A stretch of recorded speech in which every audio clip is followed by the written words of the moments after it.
காவல் நிலையத்துக்குள்ள ஒரே பரபரப்பா இருக்கு. சுவரோரமா காவல் நிலைய கடிகாரம் டிக் டிக்னு சத்தம் போட்டுக்கிட்டு ஓடுது. நடுவுல தலையில பெரிய கட்டு போட்டுக்கிட்டு வலியோடையும் அதே நேரத்துல மனசுல பெரிய உறுதியோடையும் பூங்கொடி நின்னுகிட்டு இருக்கா. ஒரு பக்கத்துல பூங்கொடியோட தாய்மாமன் மாயாண்டியும் அத்தை மீனாட்சியும் ஐயோ என்ன நடக்க போகுதோ, காவல் நிலையம் வரைக்கும் வந்துட்டோமேன்னு ரொம்பவே பயந்து போய் கை கூப்பி நின்னுகிட்டு இருக்காங்க. இன்னொரு பக்கத்துல பூங்கொடியோட அப்பன் மஞ்சமலையும் அவனோட தங்கச்சி ராசாத்தியும் ஜெயிச்சிட்டோங்கிற மாதிரியான வஞ்சக சிரிப்போட நின்னுகிட்டு இருக்காங்க. காவல் அதிகாரி பெண் இன்ஸ்பெக்டர் மேஜை மேல கைய வச்சு ஓங்கி தட்டுறாங்க. அவங்க கண்ணுல கடுப்பான கோபம் தெரியுது. இன்ஸ்பெக்டர் பூங்கொடியை பார்த்து, ஏமா பூங்கொடி, உன்னை எத்தனை தடவை கேட்கறது, தலையில அடிபட்டு வாய் என்ன பூட்டி போச்சா? உங்க மாமனாரும் மாமியாரும் சேர்ந்து உன்னை வீட்டுல வச்சு கொடுமைப்படுத்தி தலைய உடைச்சிட்டாங்கன்னு உங்க அப்பனும் அத்தையும் காவல் நிலையத்துக்கு வந்து கேஸ் கொடுக்கறாங்க. நீ அமைதியா இருந்தா நாங்க எப்படி நடவடிக்கை எடுக்கிறது? எதுவா இருந்தாலும் பயப்படாம உண்மையை சொல்லுடின்னு கொஞ்சம் மிரட்டுற மாதிரியே கேக்குறாங்க.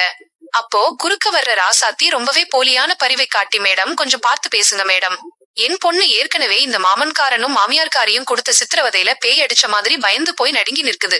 இதுல நீங்களும் இம்பிட்டு சத்தமா மிரட்டினா அதுக்கு பயத்திலே காய்ச்சலே வந்துடும் போல மேடம். கொஞ்சம் மெதுவா கேளுங்க மேடம்னு நடுவுல வந்து வக்கீல் மாதிரி பேசுறா. பூங்கொடி தன்னோட அத்தையை நிமிர்ந்து பார்த்து ரொம்பவே தீர்க்கமான தெளிவான குரல்ல, அத்தே கொஞ்சம் சும்மா இருக்கிறியா அத்தேன்னு சத்தமா கத்துறா. ராசாத்தி அப்படியே அதிர்ச்சியாகி, என்னடி சொன்ன, பெத்த அப்பன் மாதிரி இருக்கிற என்னையும் அத்தையையும் பார்த்து சும்மாருன்னு எல்லாரும் முன்னாடியும் சொல்றியாடின்னு கோபத்தோட கேக்குறா. பூங்கொடி, ஆமா அத்தே உங்களைத்தான் சொல்றேன், கொஞ்சம் அமைதியா இருங்க. நான் இன்ஸ்பெக்டர் அம்மா கிட்ட என்ன நடந்துச்சுன்னு பேசிக்கிறேன். மேடம், என் தலையில இருக்க காயத்துக்கும் இந்த கட்டுக்கும் என் மாமனாரோ என் மாமியாரோ எந்த விதத்திலயும் காரணம் இல்ல மேடம். இது அவங்க யாரும் என்ன அடிச்சோ இல்ல கொடுமைப்படுத்தியோ நடக்கல மேடம். இது நான் வீட்டுல வேலையா இருக்கும் போது எதிர்பாராம நிலைதவறி கீழே விழுந்து எனக்கு நானே ஏற்படுத்திக்கிட்ட ஒரு சின்ன விபத்து தான் மேடம். எதேச்சியா நடந்த ஒரு சம்பவத்தை வச்சு இவங்க 2 பேரும் உங்ககிட்ட என் மாமன் குடும்பத்தை பழிவாங்கறதுக்காக பொய் கேஸ் குடுக்கறாங்க மேடம்னு எல்லாரும் முன்னாடியும் தெள்ள தெளிவா உண்மையை சொல்றா. இதை கேட்டதும் அங்கே நின்னுகிட்டு இருந்த மாயாண்டிக்கு அப்படியே கண்ணுல இருந்து பொல பொலவென கண்ணீர் வழியுது. அவர் மனசு தாங்காம தன் தோள்ல கிடக்கிற துண்டால கண்ணீரை தொடச்சுக்கிறாரு. மீனாட்சி ஆச்சரியத்தோடும் நெகிழ்ச்சியோடும் பூங்கொடி ஆத்தான்னு கூப்பிடுறா. பூங்கொடி, அத்தை நீங்க அழாதீங்க, இல்லாத பொய்களை சொல்லி உங்களை ஜெயிலுக்கு அனுப்ப என் மனசு என்னைக்குமே இடம் கொடுக்காது அத்தைன்னு சொல்றா. இன்ஸ்பெக்டர் மஞ்சமலையையும் ராசாத்தியையும் முறைச்சு பார்த்து, அப்போ சொந்த சுயநலத்துக்காகவும் பழிவாங்குற எண்ணத்துக்காகவும் காவல் நிலையத்துக்கு வந்து பொய்யான புகாரை கொடுத்து ஒரு குடும்பத்தை பழிகாய்க்க நினைச்சீங்களாடா? ஏட்டு, இந்த பொண்ணோட வீட்டாளுங்களை மரியாதையா வெளியே அனுப்புப்பா. அப்புறம் தேவையில்லாம பொய் புகார் கொடுத்து போலீஸ் நேரத்தை வீணடிச்ச இந்த மஞ்சமலையையும் ராசாத்தியையும் லாக்அப்ல தள்ளி நல்லா கவனி. சும்மா இருந்த குடும்பத்துல விஷத்தை கலக்க பார்த்தீங்க இல்ல, உங்களுக்கு இன்னைக்கு சரியான பாடம் புகட்டுறேன்டா கூப்பிடுறாங்க. காவலர்கள் மஞ்சமலையையும் ராசாத்தியையும் லத்தியால 4 அடி போட்டு உள்ளே இழுத்து செல்கிறார்கள். அவங்க 2 பேரும் ஐயோ அம்மான்னு அலற சத்தம் காவல் நிலையம் முழுக்க கேக்குது.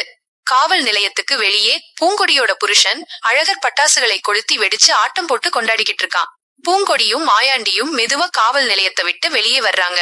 பூங்கொடி கோபமா, அழகர் என்ன இதெல்லாம்? போலீஸ் ஸ்டேஷன் வாசல்ல வச்சு எதுக்கு இப்படி பட்டாசு வெடிச்சு ஆட்டம் போடுறேன்னு சீற்றத்தோட கேக்குறா. அழகர் கெத்தா மீசைய முறுக்கிட்டு, என்ன பார்த்தா தெரியலையா பூங்கொடி, என் அப்பா அம்மாவை பழிவாங்க நினைச்சு பொய் கேஸ் கொடுத்த உங்க அப்பனும் அத்தியும் உள்ள லத்தியால அடி வாங்குறாங்க. அதத்தான் ஊரே பாக்கும்படி பட்டாசு வெடிச்சு கொண்டாடுறேன்டின்னு ரொம்பவே சந்தோஷமா சொல்றான். பூங்கொடி அதிர்ச்சியா, என்னது, எங்க அப்பாவை உள்ள வச்சு அடிக்கிறாங்களா அங்கேன்னு திரும்பியும் பாக்குறா. அழகர், ஆமாண்டி, தப்பு பண்ணுனா தண்டனை கிடைக்கணும்ல, நல்லவனுக்கு ஆண்டவன் துணை இருப்பாண்டி. நீ உண்மையை சொன்னதும் அந்த இன்ஸ்பெக்டர் அம்மா அவனுங்களுக்கு சரியான பாடம் புகட்டுறாங்கன்னு சிரிச்சுக்கிட்டே கெத்தா சொல்றான். அப்போ உடம்பெல்லாம் வலியோடையும் அவமானத்தோடையும் வெளியே துரத்தப்படுறாங்க மஞ்சமலையும் ராசாத்தியும். அவங்க நடக்க கூட முடியாம மெதுவா வர்றாங்க. மஞ்சமலை பூங்கொடியை பார்த்து, ஆத்திரத்தோட பூங்கொடி, பெத்த அப்பனை விட உனக்கு அந்த மாமன்காரன் குடும்பம் தான் பெரிசா போச்சாடி. நாங்க உனக்காகத்தானே அடி வாங்கினோம், எங்களை இப்படி நடுத்தெருவுல அவமானப்பட வச்சுட்டியேடின்னு உரத்த குரல்ல கத்துறான்.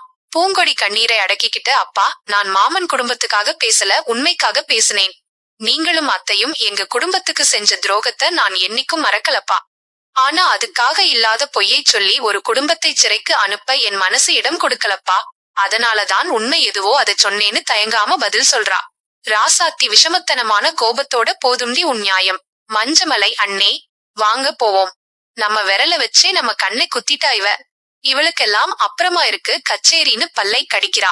மஞ்சமலை ஆத்திரத்துல பற்களை கடிச்சுக்கிட்டு, ஏ மாயாண்டி, இன்னைக்கு உன் மருமகளை வச்சு என்னை அவமானப்படுத்திட்டல்ல, ஆனா பாரு, இன்னைக்கு நைட் வீட்டுக்கு போய் என் தங்கச்சி பேச்சிய வச்சே உங்க குடும்பத்தின் கண்ணை குத்துறேனா இல்லையான்னு பாருடா. இந்த மஞ்சமலையோட ஆட்டத்தை இனிமேதான் பாக்க போறீங்கடான்னு பெரிய சபதம் போடுறான். இரவு நேரத்துல மஞ்சமலையோட வீட்டுல பேச்சு ரொம்பவே பதற்றத்தோட காத்து கொண்டிருக்கா. அவ புருஷன் சுடலை ஒரு ஓரமாக உட்கார்ந்திருக்கான். பேச்சு தனக்குத்தானே, ஐயோ, ஸ்டேஷன்ல என்ன ஆச்சோ தெரியலையே. என் பொண்ணு உண்மையை சொல்லி என் அண்ணனை காப்பாத்துச்சா இல்ல என் புருஷன் பேச்சை கேட்டு பழிய போட்டுச்சான்னு தெரியலையேன்னு வயித்துல நெருப்பை கட்டிக்கிட்டு புலம்புறா. திடீரென கதவு பலமாக உதைக்கப்பட்டு திறக்குது. மஞ்சமலையும் ராசாத்தியும் ஆத்திரத்தோட வீங்கி போன உடம்போட உள்ளே நுழைறாங்க. மஞ்சமலை கத்திக்கிட்டே ஏய் பேச்சி வாடி வெளியேன்னு கூப்பிடுறான். பேச்சி பயந்து நடுங்கி என்னங்க, என்ன ஆச்சு, ஏன் இவ்வளவு கோபமா வர்றீங்க, பூங்கொடி என்ன சொன்னா ஸ்டேஷன்லன்னு பயத்தோட கேக்குறா. ராசாத்தி வஞ்சகமா உன் பொண்ணு என்ன சொன்னாலா, அவ மாமன்காரனுக்கு சொம்பு தூக்கி நாங்க 2 பேரையும் போலீஸ்காரங்க கிட்ட அடி வாங்க வச்சுட்டாடி. அண்ணே, பாத்துக்கிட்டே நிற்காதீங்க, அவங்க வீட்ல நம்ம பொண்ணு தலையில கட்டு போட்டாங்க இல்ல, அதே மாதிரி இவன் தங்கச்சி பேச்சு தலையிலயும் ரத்தம் வர்ற மாதிரி வெட்டுங்க.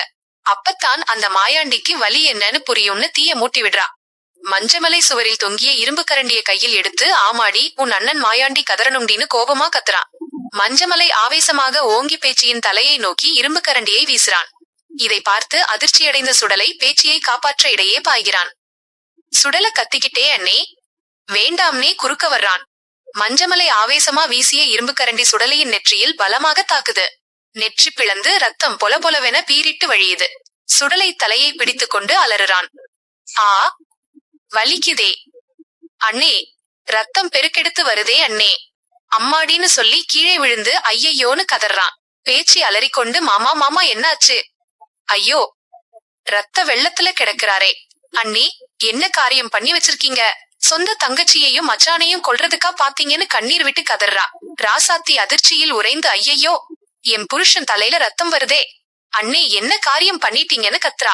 மஞ்சமலை சுதாரித்துக் கொண்டு இவன் எதுக்குடி குறுக்க வந்தான், ஏய் ராசாத்தி இவனை முதல்ல ஆஸ்பத்திரிக்கு கூட்டிட்டு போடி, எனக்கு மனசு சரியில்லை, என் பொண்ணு என்னை விட்டு போயிட்டா, எனக்கு எல்லாமே போச்சுடான்னு விரக்தியிலும் கோபத்திலும் கத்திக்கொண்டே தன் அறைக்கு சென்று கதவை மூடிக்கொள்கிறான். ராசாத்தி அழுகையோடு சுடலையை தாங்கி பிடித்து ஆஸ்பத்திரிக்கு அழைத்து செல்கிறாள்.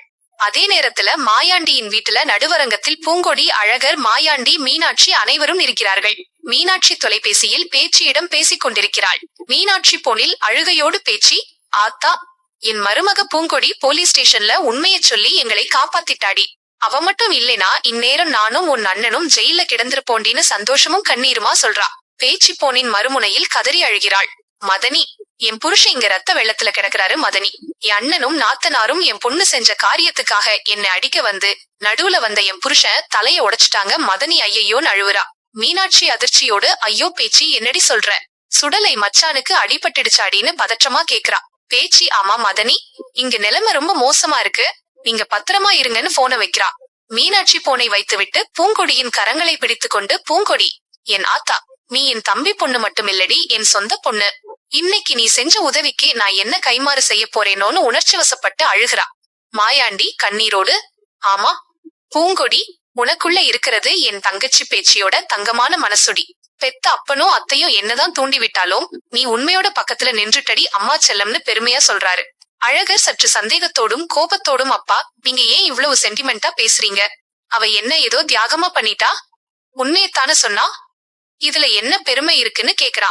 பூங்கொடி அழகரை பார்த்து அழகர், நான் உண்மை சொன்னது என் குடும்பத்தை காப்பாத்தவோ இல்ல உங்க குடும்பத்தை உயர்த்தி பிடிக்கவோ இல்லைன்னு கம்பீரமா சொல்றா. அழகர் அப்புறம் எதுக்குடின்னு கோபமா கேக்குறான். பூங்கொடி நியாயத்தின் பக்கத்துல நிற்கணுங்கிற ஒரே காரணத்துக்காகத்தான், என் அப்பனும் அத்தையும் பழிவாங்குற எண்ணத்துல தப்பு செஞ்சாங்க, அதனால அவங்க தண்டனை அனுபவிச்சாங்க, அதே நேரத்துல நீங்க என்ன அன்பா நடத்துறீங்களான்னு கேட்டா அதுக்கும் காலம்தான் பதில் சொல்லணும், நான் இன்னும் என் குடும்பத்து மேல இருக்கிற பாசத்தை விடல, ஆனா தர்மத்துக்கு மாறா நடக்க மாட்டேன்டா அழகர்னு உறுதியா சொல்றா. மாயாண்டி பெருமிதத்தோட கேக்குதா அழகரா, இதுதாண்டா தாய்மாமனோட ரத்தம், தர்மம் எங்க இருக்கோ அங்கதான் என் மருமக நிற்பாடா என்று பூரிப்போடு சொல்றாரு. அரசு மருத்துவமனையில ராசாத்தி பெரிய அழுகையுடன் சுடலையின் கட்டிலுக்கு அருகில் நிற்கிறாள். தலை முழுக்க பெரிய கட்டோடு சுடலை படுத்து கிடக்கிறான். ராசாத்தி கண்ணீருடன் மாமா, உனக்கு இந்த நிலைமை வர காரணம் அந்த பூங்கொடியும் அவ மாமனாரும் தான், அவங்கள சும்மா விடக்கூடாது மாமான்னு வெறியோட சொல்றா. சுடலை வலியுடன் முனகிக் கொண்டே ராசாத்தி, நீயும் உங்க அண்ணனும் பண்ற சதி வேலைக்குத்தான் எனக்கு இந்த தண்டனை கிடைச்சிருக்கு, இனியாவது அந்த பொண்ணையும் அவ மாமன் குடும்பத்தையும் நிம்மதியா வாழ விடுங்கடி பாவிங்களான்னு திட்டுறான். அதே நேரத்துல மாயாண்டியின் வீட்டில் பூங்கொடி சுவாமி படத்தின் முன் நின்று விளக்கேற்றுகிறாள்.